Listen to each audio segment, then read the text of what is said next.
right. Good morning, everybody. It is April 30th, last day of April, 2022. This year is flying by. I don't know if it seems like it for everybody else. It's kind of weird. It seems like the older you get, the faster the time goes, which I think it might be a state of actually just a conscious thing. Anyway, um, yeah, I just got off the road.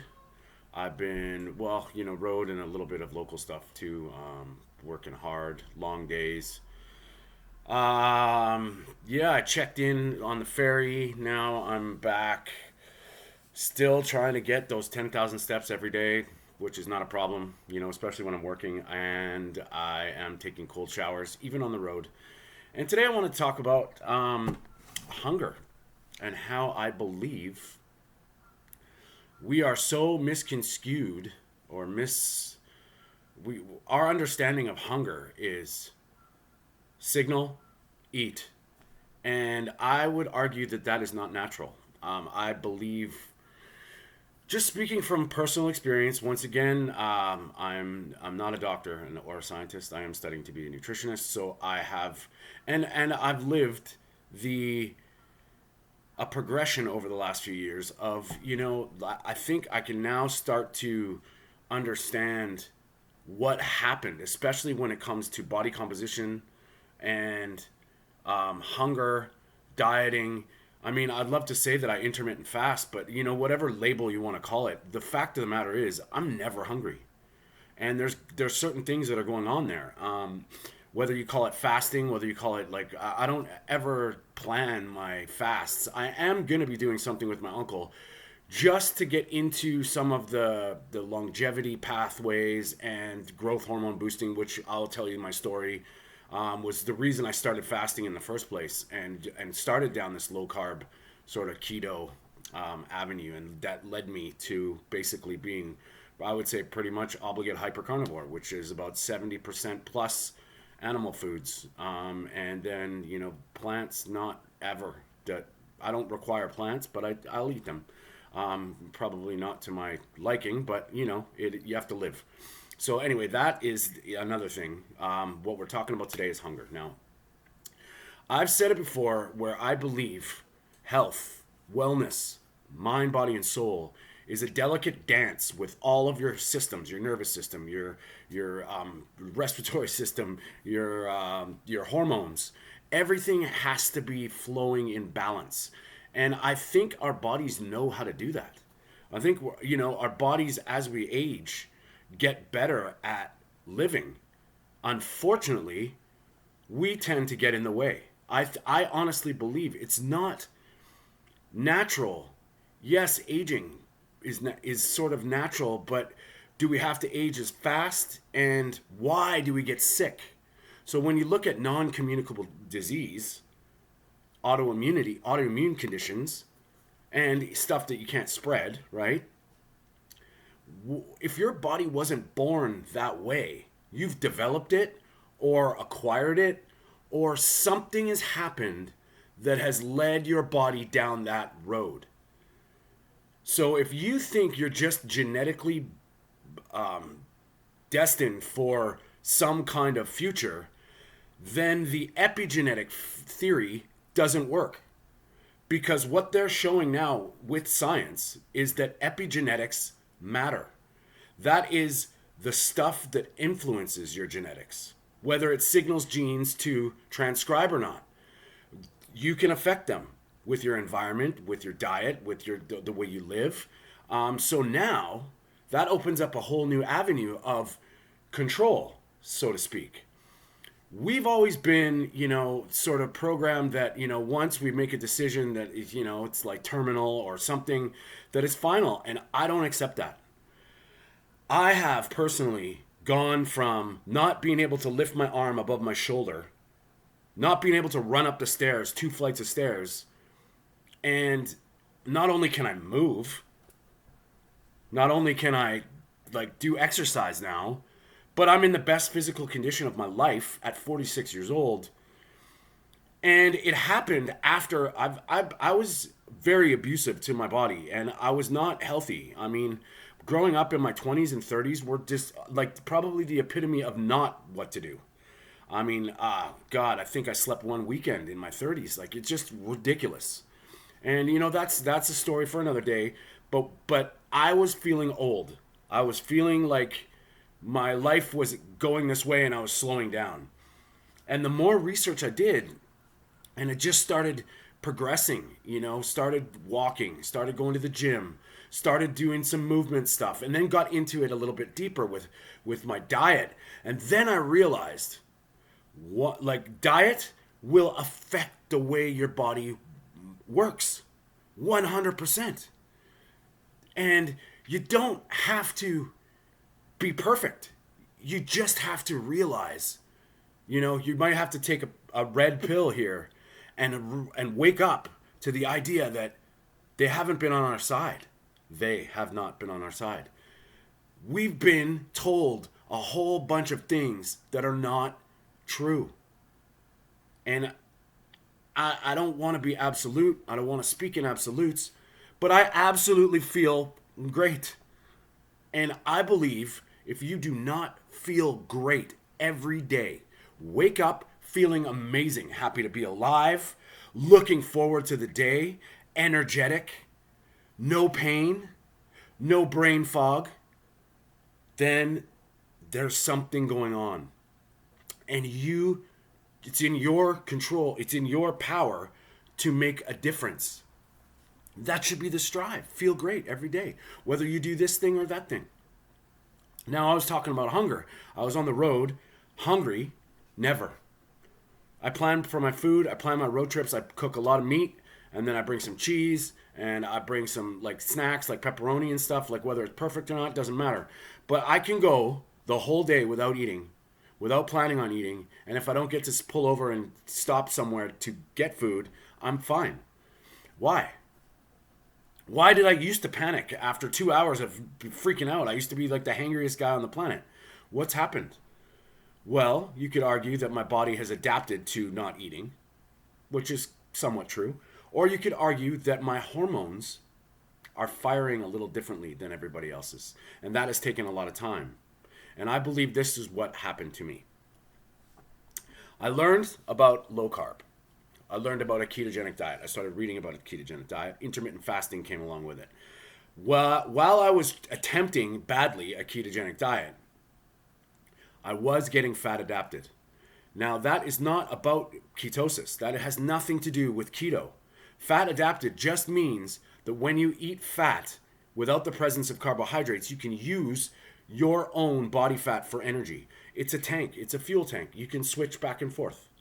Whether you call it metabolic flexibility, whether you think that's good or not, I think it's necessary for someone to control hunger. That metabolic switch. Burning sugar, carbohydrates, and burning fat. If you can switch back and forth, the problem is, if you're not fat adapted, that switch becomes keto flu. That switch becomes very disruptive in your brain. Because your brain, there's arguments. They say the brain needs glucose. It needs glucose, but it prefers ketones. Now, ketones, like we said, are just a spillover effect of your body using fat for energy. So training your body to use fat as a primary source of fuel takes time. And it's different for everybody. So you can't just you can get into ketosis in a matter of days. Once your glycogen in your liver is depleted, your liver will produce ketones or spillover ketones. But that does not mean it's comfortable. So the longer you go into this fat adapted state, the more fat adapted you are, the easier that switch becomes. You can do that in a day. I'm probably in ketosis in about 4, 5, 6 hours after I have carbs. I just have, like, if I have some carbs at night, I go to bed, I'm in ketosis the next day, not on purpose. Just, I don't even care anymore. Like, it is what it is. Obviously, I'm using my body fat for energy because I'm slimming down. So I'm getting leaner. As I'm getting lean, and I'm not losing weight, so I know it's not if anything, I'm gaining, like, my tipping point goes back and forth. So I'm not gaining any body fat.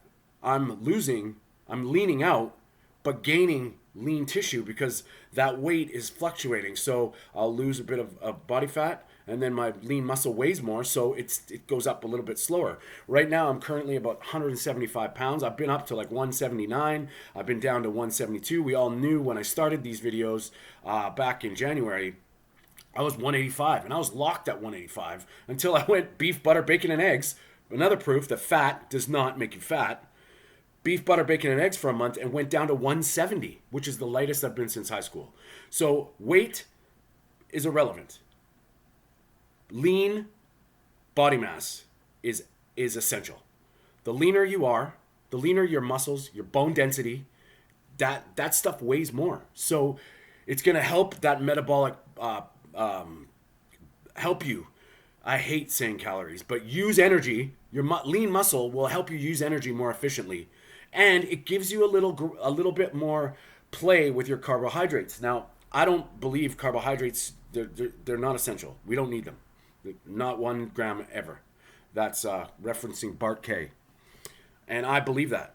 But people need to live and they got to eat, and we've been hoodwinked and blah, blah, blah. So they're part of our lives. Now, the more carbs you eat, the more your brain gets dependent on the sugar, and the easier your body looks to sugar to burn, which means your hormones are always active, and now your hormones get a little bit crossed. That is hunger. Ghrelin telling your stomach it needs food. Leptin getting signaled. Insulin firing 16 times a day.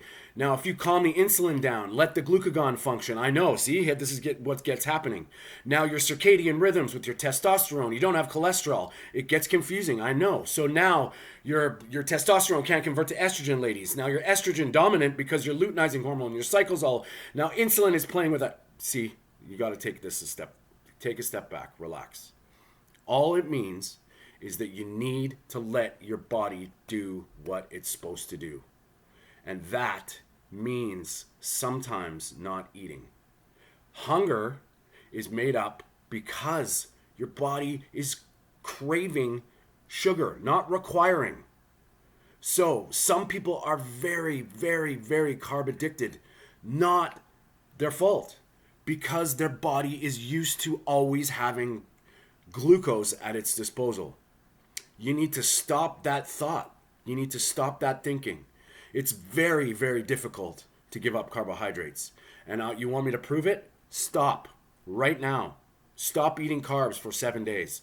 Grains, legumes, added sugar, sugary beverages, sugar-sweetened beverages, that's all of it. Natural flavoring, stop it. See if you can do it. If you can do it with ease, all the power to you.